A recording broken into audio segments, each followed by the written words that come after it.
how to edit and manage your profile on GitHub. Hello guys, so in today's video I'm going to show you how to edit your profile informations on GitHub. First thing, all what you have to do is go to GitHub. This is the home page, as you can see.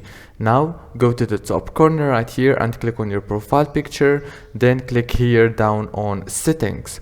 After you click on settings, it will take you to this page. Now on this page you will be able to edit your name and your public email, your bio, and you can add URL if you want. You can add your Twitter, your company, and your location, and also your profile picture. You can change it from here, as you can see, and there is many other options.